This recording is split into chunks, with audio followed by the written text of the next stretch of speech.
Okay, David. So, with all the recent tropical storms, should I be changing my property insurance? What is your feeling about how insurance is going to change moving forward? Well, I think we're going to see two things. First of all, we already have record high insurance rates in Texas because of the serious storms like Ike and Harvey, to the big hurricanes. But even a tropical storm like Imelda that hit last fall damaged the roof on a rental property I had in Galveston. That roof replacement was $20,000, of which I paid about a third in advance. And so it was a rental property. So it's not trivial when these things hit. And there was no flooding of the property, but flooding is extremely damaging. In fact, I think somebody said that having an inch or an inch and a half of water in your house is equivalent to having a fire because of the level of damage that it causes. So I'm, number one, looking for increased insurance rates for all three major types of insurance. If you're in inland, you're looking at a homeowner's policy that's fairly comprehensive but does not include flood coverage.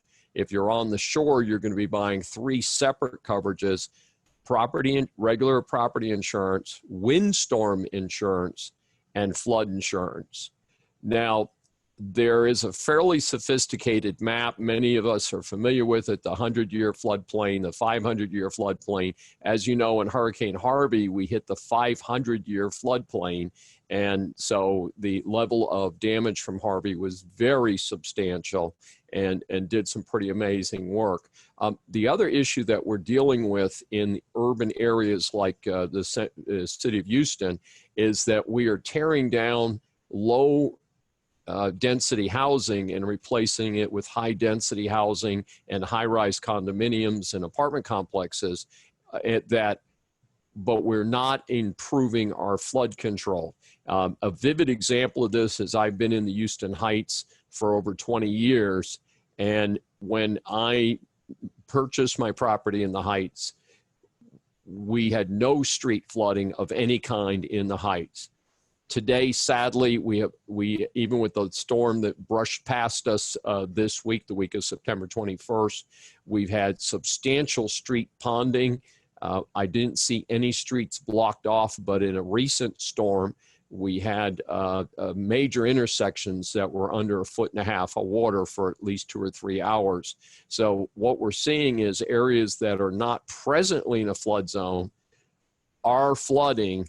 And I think what's going to end up is a provident, a careful homeowner is going to be buying flood insurance, even if they're not in the 100-year floodplain, which is usually the standard for mortgage companies. So in other words, the mortgage company will say, if you're in a 100-year floodplain, you cannot get a mortgage unless you have flood insurance. But you've got a couple different things going on. One, if the house is already paid for, the mortgage company's not sitting there saying you must have insurance.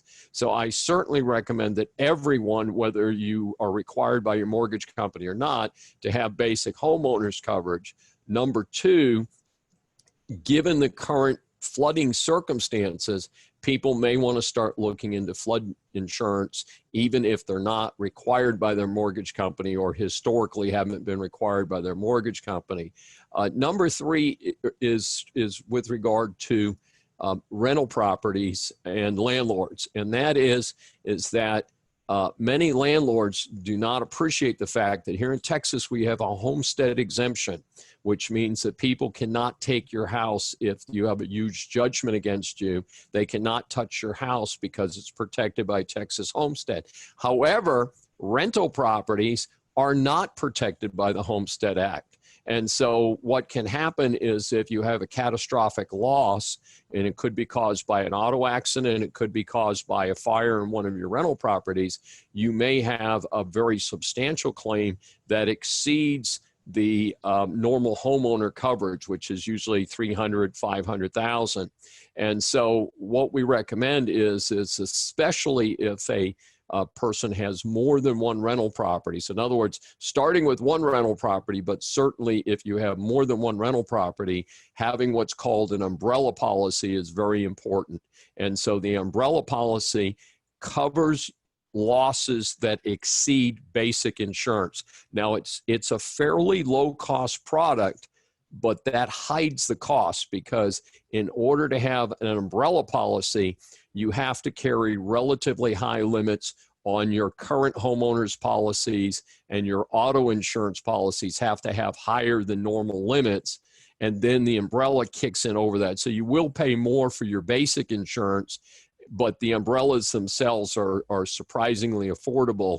And for instance, in my case, I have 2 rental properties, and I'm carrying a $2 million umbrella. So the umbrella itself is not terribly expensive, but again, I do pay more for my other insurances because I carry higher balances.